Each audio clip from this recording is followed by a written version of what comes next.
আজকে আমরা অষ্টম শ্রেণীর পরিবেশ ও বিজ্ঞানের বল ও চাপ চ্যাপ্টার নিয়ে আলোচনা করব। এই চ্যাপ্টার থেকে যে সমস্ত প্রশ্নগুলো তৃতীয় সামেটিভ বা ফাইনাল পরীক্ষায় গুরুত্বপূর্ণ সেগুলো আমি পরপর লিখে দিয়েছি, তোমরা এখান থেকে দেখে নিতে পারো। কিংবা যদি মনে করো যে না আমার এটার পিডিএফ ফাইল লাগবে, তাহলে কমেন্টে তোমার কন্ট্যাক্ট নম্বর বা কোনো কিছু দিও, আমি সেখানে পাঠিয়ে দেবো পিডিএফ ফাইল। ঠিক আছে? আচ্ছা, এখানে যে 26টা প্রশ্ন আছে, এই 26টা প্রশ্ন মোটামুটি করলে শর্ট প্রশ্ন থেকে বড় প্রশ্ন সমস্ত কিছুর অ্যান্সার তোমরা নিজেরা দিতে পারবে, যদি এইগুলো ভালো করে নিজেদের মধ্যে আত্মস্থ করে নাও। ঠিক আছে? আচ্ছা, এই প্রশ্নগুলোর উত্তর আমরা একটুখানি শুরু করি, তাহলে তোমাদের সুবিধা হবে। প্রথমেই দেখো, প্রথম যে প্রশ্নটা ছিল সেটা হচ্ছে বল কি। বল হলো এমন একটা বাহ্যিক কারণ যে কারণের জন্য স্থির বস্তু গতিশীল হতে পারে, গতিশীল বস্তু স্থির হতে পারে, কিংবা মুখ চেঞ্জ করতে পারে, মানে দিক পরিবর্তন করতে পারে, কোনো বস্তুর আকার আয়তন পরিবর্তন করতে পারে। সেটাই হচ্ছে কি বল। বল হলো কি একটা ভেক্টর রাশি। বল হচ্ছে একটা ভেক্টর রাশি, কারণ এর একটা নির্দিষ্ট মান আছে, এর একটা নির্দিষ্ট অভিমুখ আছে। ঠিক আছে? আচ্ছা, দ্বিতীয় যে প্রশ্ন আছে সেটা হচ্ছে বল সম্পর্কিত নিউটনের সূত্রগুলো। বল সম্পর্কিত নিউটনের সূত্রগুলো কি আছে সেটা একটু দেখে নিই। বল সম্পর্কিত নিউটনের যে সূত্রগুলো আছে, মোট 3টে সূত্র আছে। একটা হচ্ছে নিউটনের প্রথম গতিসূত্র, একটা নিউটনের দ্বিতীয় গতিসূত্র, একটা নিউটনের তৃতীয় গতিসূত্র। নিউটনের প্রথম গতিসূত্র বলছে বাইরে থেকে বল প্রয়োগ না করলে, বাইরে থেকে যদি একটা বল প্রয়োগ না করি, মনে করো একটা ডাস্টার আছে, সেই ডাস্টারের মধ্যে ডাস্টারটাকে স্কুলের টেবিলে ভুলবশত রেখে দিয়ে বাড়ি চলে গেছে। 5 দিন পর স্কুল খুলেছে। 5 দিন পর স্কুল খোলার পর যখন আমি আসবো, তখন দেখবো যে সেই ডাস্টারটা সেইখানেই পড়ে আছে, তার একটুখানিও এক বিন্দুও স্মরণ ঘটেনি, বা এক বিন্দুও তার স্থান পরিবর্তন হয়নি। তার কারণ কি? তার উপরে বাইরে থেকে আমরা বল প্রযুক্ত করিনি। তাহলে বাইরে থেকে বল প্রযুক্ত না করলে স্থির বস্তু কি হবে? চিরকাল স্থির থাকবে। সচল বস্তু সমবেগে সরলরেখায় চলতে থাকবে। যদি একটা বল আমি গড়িয়ে দিই মাটির মধ্যে দিয়ে, দেখবে সেই বলটা কিছুদূর যাওয়ার পর কি হয়ে যায়? দাঁড়িয়ে যায়। তার কারণ তার মধ্যে কি বল ক্রিয়া করে? ঘর্ষণ বল ক্রিয়া করে। এই ঘর্ষণ বলের জন্য তার বেগ কি হচ্ছে? আস্তে আস্তে কমে যাচ্ছে। যদি এই ঘর্ষণ বলটা না থাকতো, মানে বাইরে থেকে আমি বল প্রয়োগ করলাম না, তাহলে সেই বস্তুটা সমবেগে সরল রেখায় সবসময় চলতে থাকবে, অর্থাৎ সেই বলটা চিরকালই চলতে থাকবে, সেই বলটা কোনো জায়গায় দাঁড়াবে না। ঠিক আছে? এটা হচ্ছে নিউটনের প্রথম গতিসূত্র। আরেকবার বলছি, নিউটনের প্রথম গতিসূত্র বলছে বাইরে থেকে বল প্রয়োগ না করলে স্থির বস্তু কি হবে? চিরকাল স্থির থাকবে। সচল বস্তু সমবেগে সরলরেখা বরাবর চলতে থাকবে। দেখো, তোমরা যখন পড়া মুখস্থ করবে, মানে আত্মস্থ করবে, মুখস্থ না, আমি বলি আত্মস্থ করা। আত্মস্থ যখন করবে তখন এইভাবে করবে। দেখো, নিউটনের প্রথম গতিসূত্র মনে রাখার জন্য আমাদের মোট 3টে পয়েন্ট মনে রাখতে হবে। প্রথম পয়েন্ট হচ্ছে বাইরে থেকে বল প্রয়োগ না করলে, বাইরে থেকে বল প্রয়োগ না করলে। দ্বিতীয় পয়েন্ট কি? স্থির বস্তু চিরকাল স্থির থাকবে। তৃতীয় পয়েন্ট কি? সচল বস্তু সমবেগে সরলরেখা বরাবর চলতে থাকবে। তাহলে 3টে পয়েন্ট, আমাকে 3টে পার্ট মনে রাখলেই হয়ে যাবে। ভেঙে ভেঙে পড়ো, যে বাইরে থেকে বল প্রযুক্ত না করলে স্থির বস্তু চিরকাল স্থির, সচল বস্তু সমবেগে সরলরেখা বরাবর চলতে থাকে। এটা হলো নিউটনের প্রথম গতিসূত্র। এই নিউটনের প্রথম গতিসূত্র থেকে আমরা যে যে জিনিসগুলো জানতে পারি সেগুলো হচ্ছে, প্রথম যেটা সেটা হচ্ছে বলের সংজ্ঞা। তাই নিউটনের প্রথম গতিসূত্র থেকে আমরা কি জানতে পারি? বলের সংজ্ঞা জানতে পারি। দ্বিতীয় যেটা জানতে পারি সেটা হচ্ছে জাড্যের ধারণ। জাড্য জিনিসটা কি সেটা আমরা যখন 9-এ উঠবো তখন খুব ভালোভাবে জানবো। এখন শুধু মনে রাখবে যে যে ধর্মের জন্যে কোনো বস্তু যে অবস্থায় আছে সেই অবস্থায় থাকার যে চেষ্টা করে তাকেই বলা হচ্ছে কি? জাড্য। তার মানে কি? স্থির বস্তু চিরকাল স্থির থাকার চেষ্টা করবে, গতিশীল বস্তু চিরকাল গতিশীল থাকার চেষ্টা করবে, সেই জাড্যকেই তাকেই বলা হচ্ছে কি? জাড্য। তাহলে এখান থেকে তুমি বুঝতে পারছো, স্থির বস্তু স্থির থাকার চেষ্টাকে কি জাড্য বলবো? স্থিতিজাড্য। গতিশীল বস্তু গতিশীল থাকার চেষ্টাকে কি বলবো? গতিজাড্য বলবো। জাস্ট আমি জানিয়ে রাখলাম, এটা ক্লাস 9-এ আসবে, ভালোভাবে জানবে, তাই অত চাপ নিয়ে লাভ নেই। তৃতীয়টা বলছে নিউটনের দ্বিতীয় গতিসূত্র। নিউটনের দ্বিতীয় গতিসূত্রে বলছে বস্তুর ভরবেগের পরিবর্তন হার। কার হার? বস্তুর ভরবেগের পরিবর্তন হার বস্তুর ওপর প্রযুক্ত বলের সমানুপাতিক। দেখো, দুটো পয়েন্ট নিউটনের দ্বিতীয় গতিসূত্র মনে রাখার জন্য, দুটো পয়েন্ট, যে বস্তুর ভরবেগের পরিবর্তন হার, দ্বিতীয় পয়েন্ট তার উপর প্রযুক্ত বল, এরা পরস্পর কি হবে? সমানুপাতিক। এবং প্রযুক্ত বল যেদিকে ক্রিয়া করবে ভরবেগের পরিবর্তন হারও সেই দিকে হবে। বা ভরবেগের পরিবর্তনও সেই দিকে ঘটবে। তাহলে কটা পয়েন্ট এখানেও 4টে পয়েন্ট মনে রাখতে হবে। প্রথম পয়েন্ট বস্তুর ভরবেগের পরিবর্তন হার, দ্বিতীয় পয়েন্ট তার উপর প্রযুক্ত বল পরস্পরে কি হয়, সমানুপাতিক হয়। তৃতীয় যে পয়েন্টটা মনে রাখবো, বল যেদিকে ক্রিয়া করবে ভরবেগের পরিবর্তন হারও সেই দিকে ঘটবে। ঠিক আছে, তাহলে এই সূত্র থেকে আমরা কি জানতে পারি, যে বলের পরিমাপের সমীকরণ জানতে পারি, যেটাকে আমরা বলি মা। এফ ইকুয়াল টু কি, মা। বাবা ইকুয়াল টু মা, বাবা ফাদার, তাই জন্য F equal to m a. M হচ্ছে ভর, এ হচ্ছে ত্বরণ, আর এফ হচ্ছে তার উপরে প্রযুক্ত বল। এটা একটু পরেই আমরা জানতে পারবো। পরের যে সূত্র আছে সেটা হচ্ছে নিউটনের তৃতীয় গতিসূত্র। নিউটনের তৃতীয় গতিসূত্র বলছে প্রত্যেক ক্রিয়ারই একটি সমান ও বিপরীতমুখী প্রতিক্রিয়া আছে। তোমায় যদি কেউ থাপ্পড় মারে, তুমি কি ছেড়ে দেবে তারে? তোকে ছাড়বে না, তুমিও উল্টে তার গালেও দুঘাল দেবে। ঠিক সেমনি প্রত্যেক ক্রিয়ারই একটা সমান এবং বিপরীতমুখী কি আছে, প্রতিক্রিয়া আছে। অর্থাৎ বল সবসময় কিসে কিসে কাজ করে, জোড়ায় জোড়ায় কাজ করে। ঠিক আছে, তা যখন আমাদের পরীক্ষায় নিউটনের গতিসূত্রগুলো লিখতে দেবে, তখন এই যে নীল অক্ষর দিয়ে যেগুলো, সেগুলোই লেখার দরকার। ঠিক আছে, আর এই যে সবুজ কালি দিয়ে যেটা লেখা আছে সেটা লেখার দরকার নেই, সেটা শুধু জানার জন্যই লিখে দিয়েছি, যাতে তোমাদের শেখাটা প্রপার হয়। গেল। আচ্ছা, এইবারে আমরা যেটা নিয়ে আলোচনা করব পরের প্রশ্ন, সেই পরের প্রশ্নই রয়েছে ক্রিয়া ও প্রতিক্রিয়া কি। ক্রিয়ার প্রতিক্রিয়া কি, খেয়াল করে দেখো। ক্রিয়া আর প্রতিক্রিয়া আমরা নিউটনের তৃতীয় গতিসূত্রের সঙ্গে সম্পর্কিত আগেই বলে দিয়েছিলাম। তাই এখানে ক্রিয়া কি, মনে করো একটা বস্তু আছে এ একটা বস্তু আর বি একটা বস্তু। এ বস্তু বি বস্তুর উপরে কি করেছে, বল প্রয়োগ করেছে। ঠিক আছে, তাহলে এ বস্তু যখন বি বস্তুর উপর বল প্রয়োগ করেছে, এই যে প্রযুক্ত বল, এটাকেই বলা হচ্ছে কি, ক্রিয়া। ঠিক আছে, এই ক্রিয়ার ফলে এই বি বস্তু তখন এ বস্তুর উপর কি করছে, একটা সমান এবং বিপরীতমুখী বল প্রয়োগ করবে। সমান এবং বিপরীতমুখী বল প্রয়োগ করছে, দেখতে পেয়েছো? তাই একে বলবো কি, প্রতিক্রিয়া। তাই জন্য ক্রিয়ার সংজ্ঞায় লেখা হয়েছে, দেখো, যখন একটি বস্তু অন্য একটি বস্তুর উপর বল প্রয়োগ করে, তখন সেই প্রযুক্ত বলকে কি বলা হয়, ক্রিয়া। আর ক্রিয়ার ফলে, এই যে ক্রিয়া ঘটেছে বলে, দ্বিতীয় বস্তুটি প্রথম বস্তুর উপর সমপরিমাণ এবং বিপরীত দিকে যে বল প্রয়োগ করে, তাকে বলা হয় কি, প্রতিক্রিয়া। ঠিক আছে, তাহলে খেয়াল করে দেখো যে ক্রিয়া আর প্রতিক্রিয়া সবসময় কি হচ্ছে, দুটো বস্তুর উপরে ক্রিয়া করছে, একটা বস্তুর উপরে ক্রিয়া করে না। ক্রিয়া প্রতিক্রিয়া একই বস্তুর উপরে কি করছে, করে না।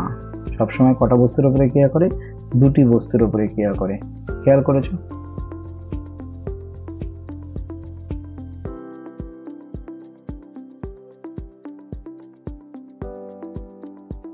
তাই জন্য বলছে যে এরা সর্বদা ভিন্ন ভিন্ন বস্তুর উপর ক্রিয়া করছে এবং এরা কখনো একে অপরকে কি করতে পারে না, প্রতিমিত করতে পারে না, তার কারণ দুটো ভিন্ন বস্তুর উপরে ক্রিয়া করছে। দ্বিতীয় যেটা জিনিসটা নিয়ে আমরা আলোচনা করব সেটা হলো বলের পরিমাপের সমীকরণ। চতুর্থ প্রশ্ন ছিল এটা আমাদের। যদিও বলের পরিমাপের সমীকরণে কি বলেছে ভালো করে খেয়াল করে দেখো, যে বলের পরিমাপের সমীকরণে আমরা জানি যে এফ ইকুয়াল টু মা। এই প্রমাণটা আমরা যখন ক্লাস 9-এ উঠবো তখন গতিস্থিতি চ্যাপ্টারে এই প্রমাণটা আমাদের থাকবে। এখন আমরা শুধু মনে রাখবো বাবা ইকুয়াল টু মা। বাবা মানে হচ্ছে ফাদার, ফাদার মানে হচ্ছে এফ, এফ মানে হচ্ছে এখানে প্রযুক্ত বল। মা, এম এ মা, এম মানে হচ্ছে এখানে বস্তুর ভর, এ মানে হচ্ছে বস্তুর মধ্যে যে ত্বরণটা উৎপন্ন হয়েছে এই বলের দরুন, সেই ত্বরণ।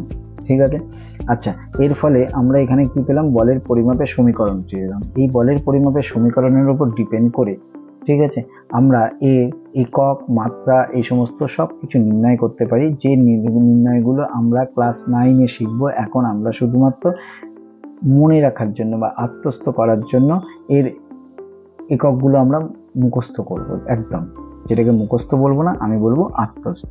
কি আছে সেই এককগুলো একটু দেখে নিই। আমাদের 3টে পদ্ধতির একক আছে, এসআই, সিজিএস এবং এফপিএস। ঠিক আছে।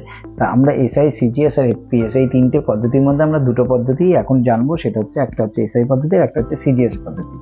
এখন এসআই আর সিজিএস পদ্ধতিতে বলের দু ধরনের একক পাওয়া যায়, একটাকে বলা হয় পরম একক আর একটাকে বলা হচ্ছে কি অভিকর্ষীয় একক। ঠিক আছে, বলের পরম একক হচ্ছে এসআই পদ্ধতিতে নিউটন আর অভিকর্ষীয় একক হচ্ছে কি কিলোগ্রাম ভার। সিজিএস পদ্ধতিতে বলের পরম একক হচ্ছে ডাইন, এসআই পদ্ধতিতে হচ্ছে কি গ্রাম ভার।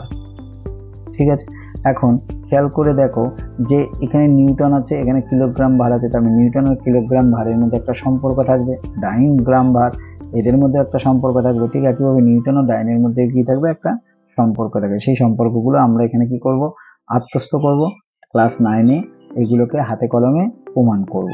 ঠিক আছে, বোঝা গেছে? আচ্ছা, তাহলে এবার আমি পরের প্রশ্নে চলে যাই।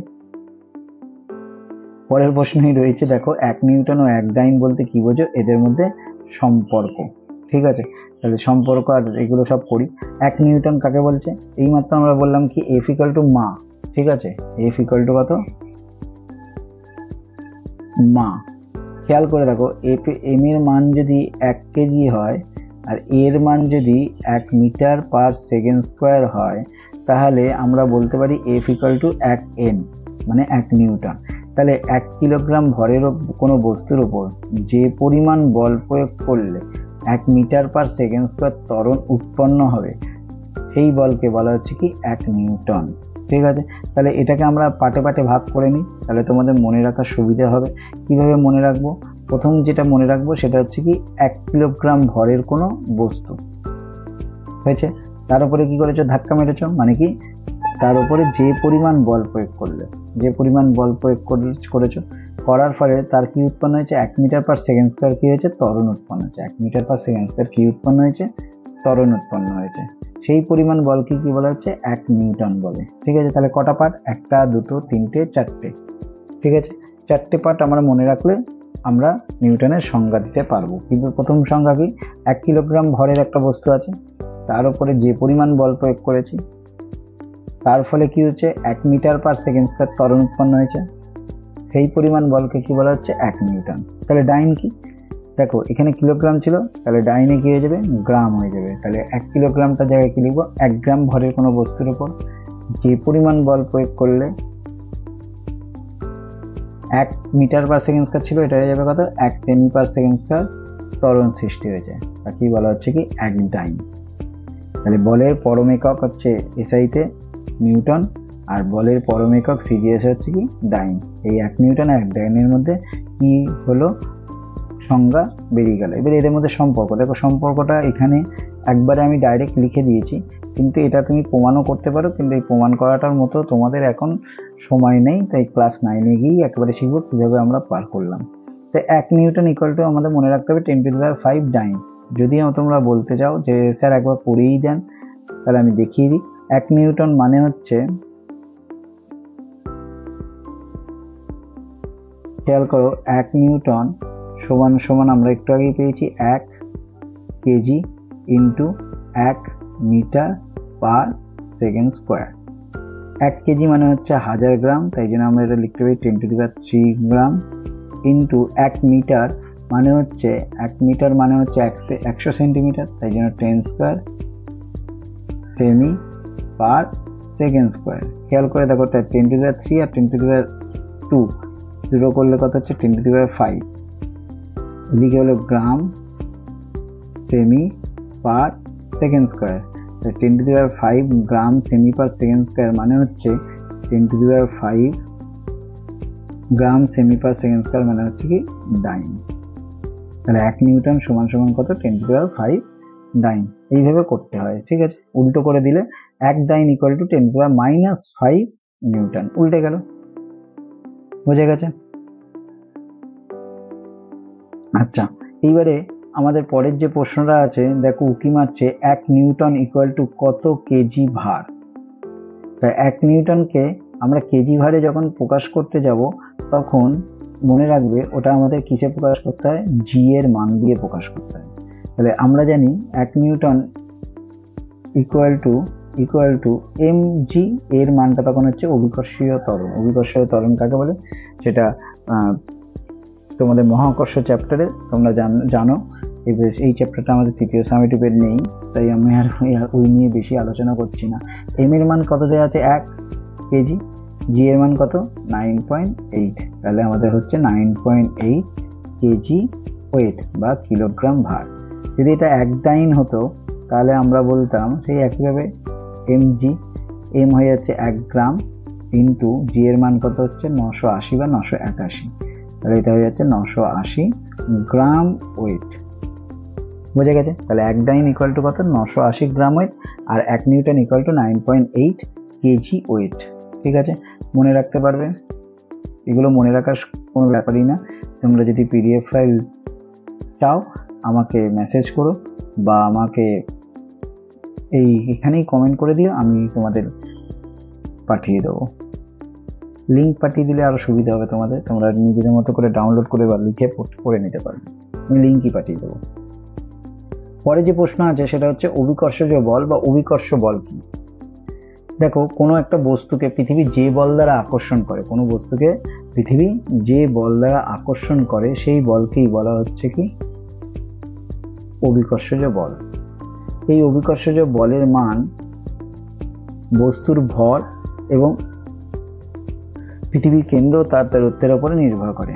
এটা অ্যাকচুয়ালি এটা মহাকর্ষ সূত্রে আরো ভালোভাবে জানতে পারবো, তাই জন্য আমি এখানে আর বেশি কিছু আলোচনা করলাম না। শুধু মনে রাখলাম যে অভিকর্ষজ বল বলতে বোঝায় যে কোনো বস্তুকে পৃথিবী যে বল দ্বারা আকর্ষণ করে নিজের কেন্দ্রের দিকে। ঠিক আছে, গেল। এইবারে যে জিনিসটা নিয়ে পড়বো সেটা হচ্ছে তোমার ওজন বা ভর, এদের মধ্যে সম্পর্ক, এদের মধ্যে পার্থক্য। যে ভর জিনিসটা কি, দেখো ভর হচ্ছে কোনো বস্তুর মধ্যে যে পরিমাণ জড় পদার্থ আছে সেই পরিমাণ জড় পদার্থকে বলা হচ্ছে কি ভর, মাস, যাকে এম দিয়ে প্রকাশ করা হয়।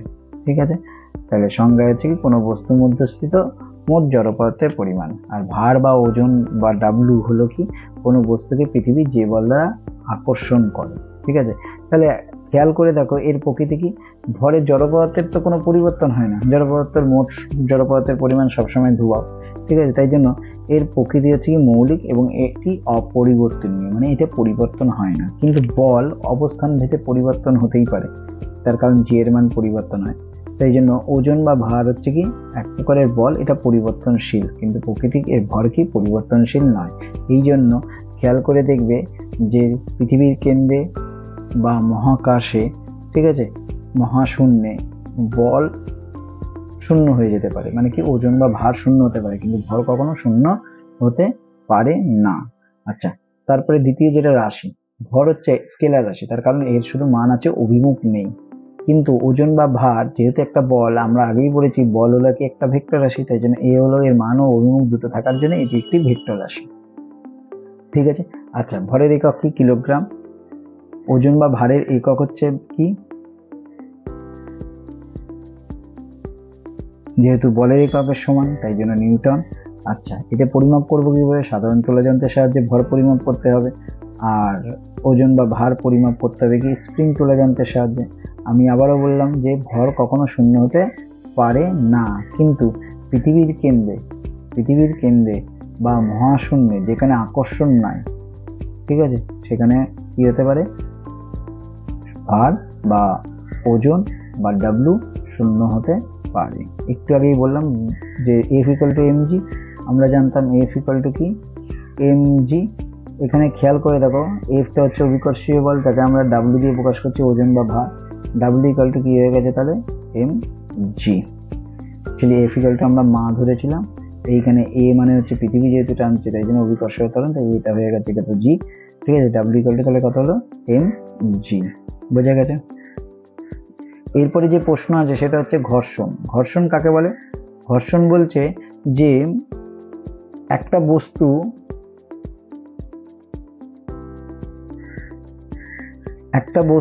আর একটা বস্তুর ওপর কি করছে, টাচ করে রয়েছে। ঠিক আছে, এখন এই ওপরে যে বস্তুটা আছে এই বস্তুটা যদি এখন এই তলের ওপর দিয়ে চলার চেষ্টা করে বা চলতে শুরু করে, তখন এই দুটো তল সংস্পর্শ যে তল আছে সেই তল একে অপরের গতির বিরুদ্ধে কি করবে, একটা বাধা ক্রিয়া করবে। এই বাধাকে বলা হচ্ছে কি ঘর্ষণ। তাহলে একটা বস্তু অন্য একটি বস্তুর সংস্পর্শে কি হচ্ছে, চলার চেষ্টা করছে বা চলতে থাকছে, তখন স্পর্শতল বরাবর গতির বিপরীতে যে বল ক্রিয়া করে তাকেই বলা হচ্ছে কি ঘর্ষণ।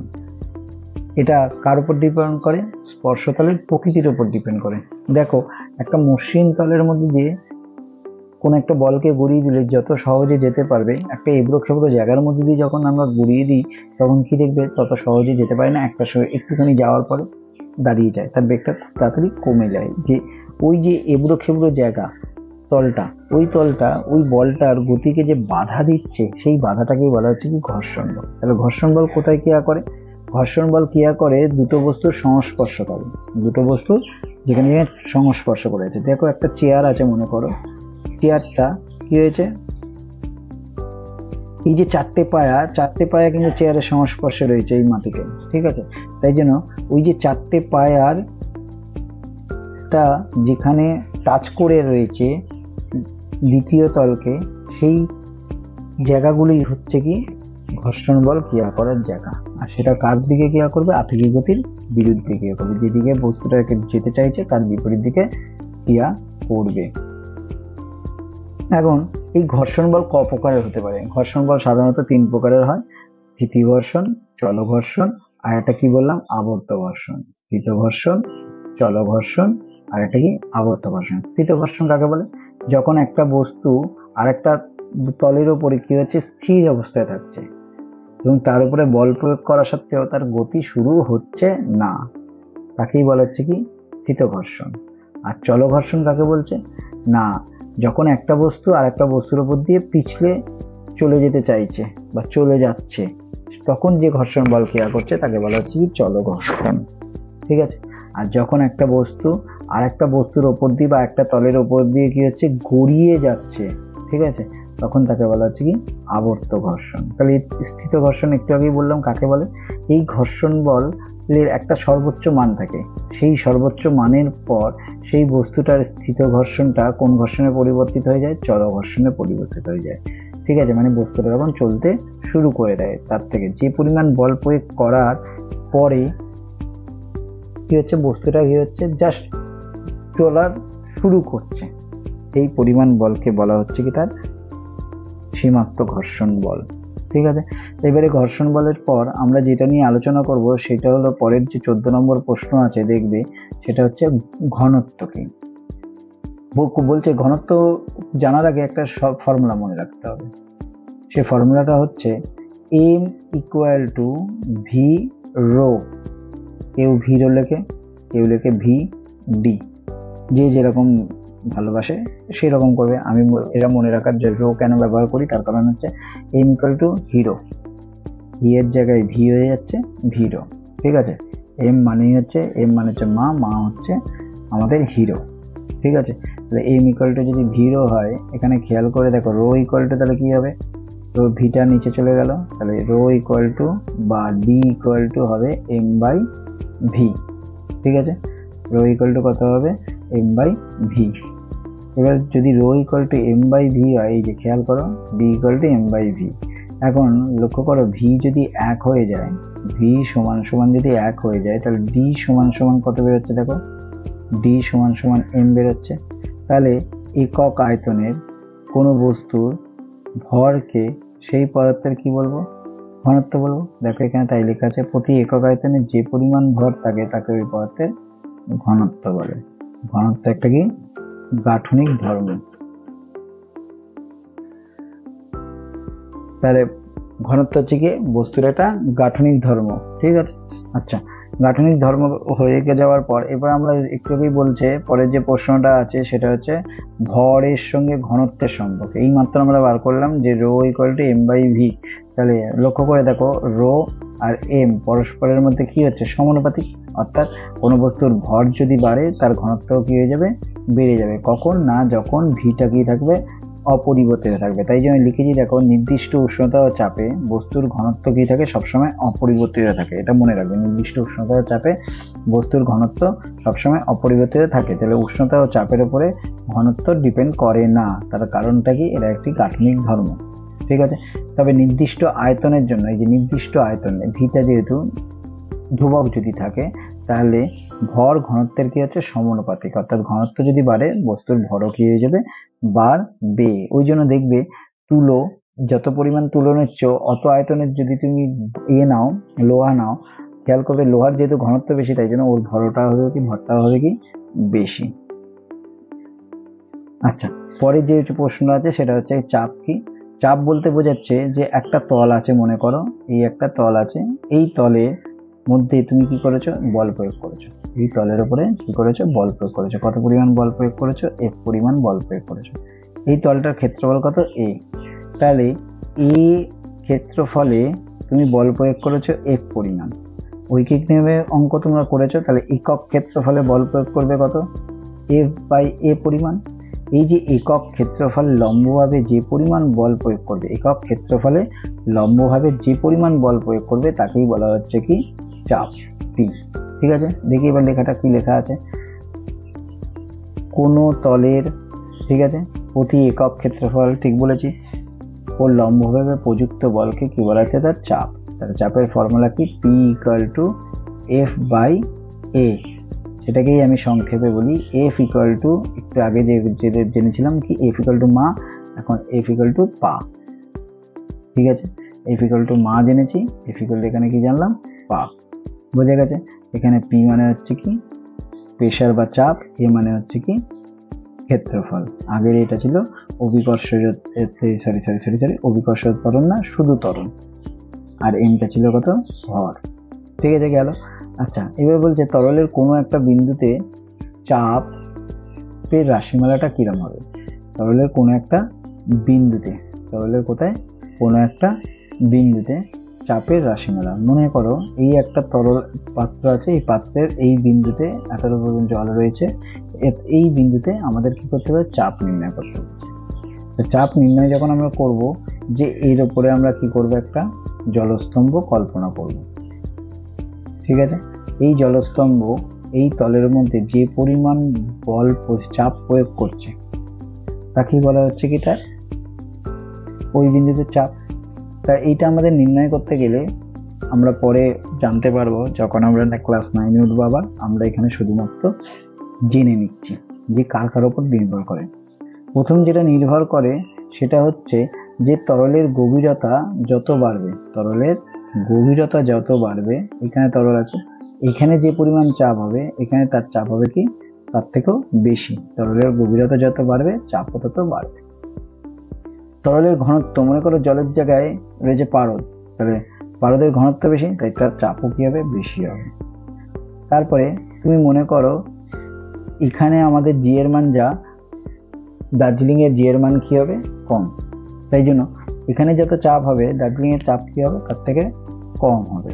ঠিক আছে, তাহলে অভিকর্ষ ত্বরণের উপর নির্ভর করে, কার উপর নির্ভর করে, অভিকর্ষ ত্বরণের উপর নির্ভর করে, ঘনত্বের উপর নির্ভর করে, আর কার উপর নির্ভর করে না, তার গভীরতার উপর নির্ভর করে। এগুলো প্রত্যেকটাই সমানুপাতিক, মানে চাপ, গভীরতা বাড়লে চাপ বাড়বে, ঘনত্ব বাড়লে চাপ বাড়বে, অভিকর্ষ ত্বরণ বাড়লে চাপ বাড়বে। ফলে তিনটেকে নিয়ে যে সূত্র তৈরি হলো সেটা হচ্ছে P equal to H rho G. P equal to কত, এইচ রো জি। ঠিক আছে, মনে রাখতে পারবে আশা করি। কিভাবে করবে, P equal to H rho G, মানে পি এর সঙ্গে এইচ এর কি সম্পর্ক, সমানুপাতিক সম্পর্ক, পি এর সঙ্গে রো এর কি সম্পর্ক, সমানুপাতিক সম্পর্ক, পি এর সঙ্গে জি এর কি সম্পর্ক, সমানুপাতিক সম্পর্ক। এখানে পি কি চাপ, এইচ কি তরলের গভীরতা, রো কি তরলের ঘনত্ব, জি কি অভিকর্ষ ত্বরণ। এবার মজার জিনিস, এখানে আমি তরল তরল তরল করে যাচ্ছি, তরলের জায়গায় যদি গ্যাস হতো গ্যাসের ক্ষেত্রেও সেই একই হতো। তাই জন্য এটা তরল বা গ্যাস না লিখে সব থেকে ভালো লেখা যায় যে প্রবাহী। কি লেখা যায়, প্রবাহী। তোমরা যদি মনে করো যে তরল বা গ্যাস লিখবো না, তার পরিবর্তে আমি প্রবাহী লিখবো, নিশ্চিন্ত মনে লিখতে পারো। ওকে, গেল 17 নম্বর প্রশ্ন। এইবারে আসছে 18 নম্বর প্রশ্ন। 18 নম্বর প্রশ্নে আছে, দেখো চাপের একক। চাপের একক আবার আমরা বললাম আমাদের তিনটে পদ্ধতি আছে, এসআই পদ্ধতি আছে, সিজিএস পদ্ধতি আছে, এফপিএস পদ্ধতি আছে। আমরা এখানে এসআই আর সিজিএস পদ্ধতি সম্পর্কেই জানবো। এসআই পদ্ধতিতে চাপের একক হচ্ছে নিউটন পার মিটার স্কোয়ার। খেয়াল করে দেখো আমরা চাপের ফর্মুলা কি পেয়েছিলাম, P equal to F by A. ঠিক আছে, এফ মানে হচ্ছে কি বল, বলের একক কত নিউটন, দেখো ওই জন্য নিউটন পার, এই যে পার, তারপরে কি আছে মিটার স্কোয়ার। খেয়াল করো ক্ষেত্রফলের একক কি meter square, newton per meter square, যাকে আমরা সংক্ষেপে বলি কি পাস্কাল। ঠিক আছে, ঠিক একইভাবে সিজিএসে তাহলে কি হবে, এটা হয়ে যাবে নিউটনটা হয়ে যাবে ডাইন, মিটারটা হয়ে যাবে কত সেন্টিমিটার, তাই জন্য ডাইন পার সেমি স্কোয়ার, ডাইন পার সেমি স্কোয়ার। এছাড়া অন্যান্য যে এককগুলো আছে যেগুলো সম্পর্কে আমরা 9-এ শিখবো, এখন জানার দরকার নেই। বার, টর, অ্যাটমসফিয়ার বা এটিএম। ঠিক আছে, আচ্ছা চাপের ক্ষেত্রফলের সঙ্গে পরের প্রশ্ন, চাপের সঙ্গে ক্ষেত্রফলের সম্পর্ক আমরা একটু আগেই বললাম যে পি ইকুয়াল টু কি জানো এফ বাই এ। তাহলে চাপের সঙ্গে ক্ষেত্রফলের কি সম্পর্ক, ব্যস্তানুপাতিক সম্পর্ক। ব্যস্তানুপাতিক সম্পর্ক হওয়ার জন্যই খেয়াল করে দেখবে, আচ্ছা অ্যাকচুয়ালি ক্ষেত্রফল যত বেশি হবে চাপ তত কম হবে। ওই জন্য দেখবে ভোঁতা ছুরি দিয়ে ফল কাটা সহজ নয়, কিন্তু ধারালো ছুরি দিয়ে কি হয় ফলটা খুব সহজেই কাটতে পারি। তার কারণ ভোঁতা ছুরির ওপরের ক্ষেত্রফল কি হচ্ছে বেশি হয়ে যায়, তার ফলে চাপ কম প্রযুক্ত হয়, তাই জন্য ফল কাটতে অসুবিধা হয়। কিন্তু ধারালো ছুরির ওপরের ক্ষেত্রফলটা, ছুরির ওপরের যে ক্ষেত্রফলটা কি হচ্ছে খুবই কম, তাই জন্য তার মধ্যে প্রযুক্ত চাপের পরিমাণও বেশি এবং খুব সহজেই কি করা যায় কাটা যায়। পরে যে প্রশ্নটা আছে সেটা হচ্ছে পারদের ঘনত্ব 13.6 গ্রাম পার ঘন সিসি বলতে কি বোঝে। একটু আগেই বলেছিলাম যে একক আয়তনে কোনো পদার্থের যে পরিমাণ ভর থাকে তাকেই বলা হচ্ছে কি তার ঘনত্ব। খেয়াল করে দেখো সাধারণ উষ্ণতায় ও চাপে, ঠিক আছে, সাধারণ উষ্ণতা চাপে 1 ঘন সেন্টিমিটার, যেহেতু এখানে ঘন সিসি দেওয়া আছে 1 ঘন সিসি, পারদের ভরকেই বলা হচ্ছে কি 13.6 গ্রাম। ঠিক আছে, ভালো করে পড়ে নেবে এই প্রশ্নগুলো, এগুলো কিন্তু প্রত্যেকটা পরীক্ষায় আসার মতো প্রশ্ন।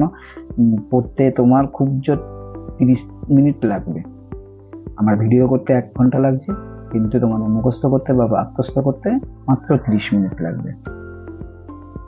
আচ্ছা, তরলের চাপ সব দিকে কিরম ভাবে ক্রিয়া করে, ড্যাশ ভাবে ক্রিয়া করে, তরলের চাপ সব দিকে সমান ভাবে ক্রিয়া করে, এটাকে বলা হয় কি পাস্কালের নীতি। এটা আমরা 11-এ জানতে পারবো, 9-এও জানতে পারবো। ঠিক আছে, সেরকম ভাবে যদি পড়ো শিখিয়ে দেবো।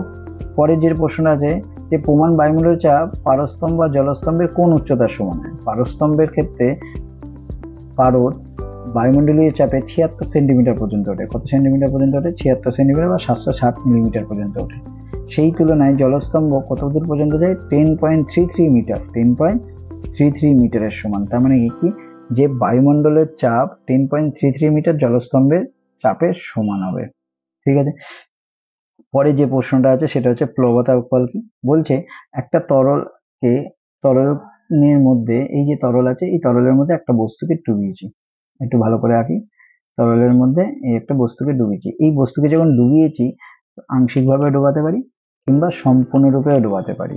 ঠিক আছে, মানে গলা অবধিও ডোবাতে পারি, আবার পুরো মাথা শুদ্ধ ডুবিয়েও দিতে পারি। ঠিক আছে, দিলে দেখবে নিজেকে জলের মধ্যে অনেক সময় হালকা মনে হয় না।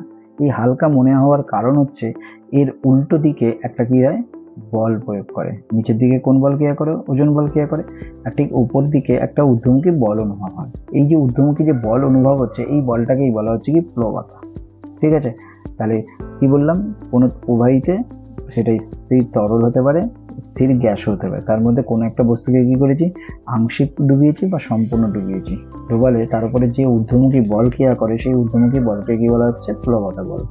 ঠিক আছে, আচ্ছা এই প্লবতা বল এর উপরেই ডিপেন্ড করে যে একটা বস্তু কি হচ্ছে সে জলে ভাসবে না ডুবে যাবে। প্লবতা বলকে বি দিয়ে প্রকাশ করা হয়। কি দিয়ে প্রকাশ করে এখানে লেখা নেই, প্লবতা বলকে আমরা বি দিয়ে প্রকাশ করি। তাহলে একটা পাত্রের মধ্যে কি করা আছে, জল আছে, জলের মধ্যে একটা বস্তু রাখা আছে, এই বস্তুর ওজন বল কোন দিকে ক্রিয়া করছে, ডাব্লিউ উপরের দিকে ক্রিয়া করছে, আর প্লবতা বল ডাব্লিউ নিচের দিকে ক্রিয়া করছে, আর প্লবতা বল মানে বাউন্সি ফোর্স বা বি কোন দিকে ক্রিয়া করছে, ওপরের দিকে ক্রিয়া করছে। খেয়াল করে দেখো যদি ডাব্লিউ বেশি হয়ে যায় বি এর থেকে, ডাব্লিউ যদি বেশি হয়ে যায় তাহলে বস্তুটা কি হয়ে যাবে নিচের দিকে নেমে যাবে। যদি বি বেশি হয় তাহলে ও কি হয়ে যাবে ওপরের দিকে উঠে ভাসবে। যদি ডাব্লিউ আর বি সমান হয়ে যায় যেখানে রাখবে সেখানেই কি থাকবে ভেসে থাকবে। তাহলে প্রথম যেটা দেওয়া আছে দেখো বি বেশি, এটা প্লবতা বেশি বস্তুর ওজন কম, বি বেশি, তাহলে কি হচ্ছে বি বেশি যদি হয় তাহলে ও উপরের দিকে উঠে ভাসছে। আচ্ছা দ্বিতীয় যেটা হচ্ছে বি আর ডাব্লিউ দুজন সমান হয়েছে, তাই জন্য কি হচ্ছে ওকে যেখানে রেখে দেবো সেখানেই ভাসবে। আর বি যদি বি যদি কি হচ্ছে ডাব্লুর থেকে ছোট হয়ে যায়, তার মানে কি ডাব্লু বেশি, তাই জন্য ভারী নিচের দিকে, তাই জন্য ও কি হচ্ছে নিচের দিকে নেমে যাচ্ছে। ঠিক আছে, বোঝা গেছে? তাহলে ভাষণের শর্তগুলো হচ্ছে যে প্রথম যেটা হতে হবে যে বাউন্সি ফোর্সটা মানে প্লবতা বলটা সবসময় কি হতে হবে, বেশি হতে হবে ওজনের থেকে, বস্তুর ওজনের থেকে, কিংবা সমান হতে হবে। বোঝা গেছে? আর নয়তো বস্তুর ঘনত্ব তরলের ঘনত্বের থেকে কম হতে হবে। এরপরে এই নিয়ে আর্কিমিডিসের নীতি। আর্কিমিডিসের নীতি বলছে কোনো একটা বস্তুকে কি করেছি, স্থির তরল বা স্থির প্রবাহিতে বা স্থির গ্যাসে সম্পূর্ণ বা আংশিকভাবে নিমজ্জিত করেছি। নিমজ্জিত করলে সে একটা কি হয়, হালকা অনুভব করে।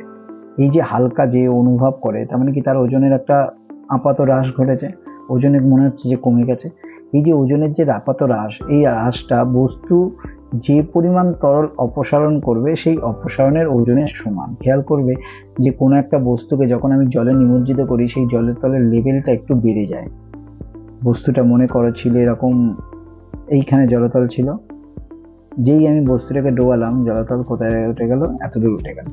এই যে এইখানে যে পরিমাণ জলের আয়তন বৃদ্ধি পেল, এটা বৃদ্ধি পাওয়ার কারণ কি না, এই বস্তুটার আয়তনের সমান পরিমাণ তরল অপসারণ করেছে। তাই জন্য প্লবতা বল হচ্ছে কি অপসারিত প্রবাহীর ওজনের সমান। ঠিক আছে, এইভাবে আমাদের আজকের চ্যাপ্টার। ও আরেকটা প্রশ্ন আছে, 26 নম্বর যে প্রশ্নটা আছে সেটা হচ্ছে কোনো একটা বস্তু বায়ুতে ওজন কত আছে, 60 কেজি, জলে ওজন কত হচ্ছে 50 কেজি, তাহলে তার ওজন আপাত হ্রাস কত হবে, 60 থেকে 50 কমে গেছে, তেমন কি 10 কেজি ভার। ঠিক আছে, 10 কেজি ভার ওজন হ্রাস হয়েছে। এই 10 কেজি ভার হলো কি বস্তুর দ্বারা অপসারিত জলের ওজন। যে পরিমাণ জল বেরিয়েছে সেটাকে যদি আমি ওজন করি, তখন দেখা যাবে ওখানেও ওটারও ওজন বেরোচ্ছে 10 কেজি ভার। ঠিক আছে, এইভাবে আমাদের মোট 26টা যে প্রশ্ন বলো চ্যাপ্টার থেকে তৈরি করেছি, সেই চ্যাপ্টার দিয়ে দিলাম। আবার বলছি, কারোর যদি ভিডিও লাগে, ভিডিওর থেকে পিডিএফ লিঙ্কটা যদি লাগে আমাকে মেসেজ করো, আমি পাঠিয়ে দেবো। ঠিক আছে, যারা আমার ফোন নম্বর জানো তারা আমার ফোনেই মেসেজ করবে, আমি সঙ্গে সঙ্গে তাদেরকে পাঠিয়ে দেবো। ঠিক আছে, আর যদি মনে করো যে না লাগবে না, সেটা আলাদা ব্যাপার, এখান থেকে দেখে দেখে স্ক্রিনশট করে পড়ে নিতে পারো। ঠিক আছে, আজকের মতো এখানেই রাখলাম, পরের দিন পরের চ্যাপ্টারে আসবো।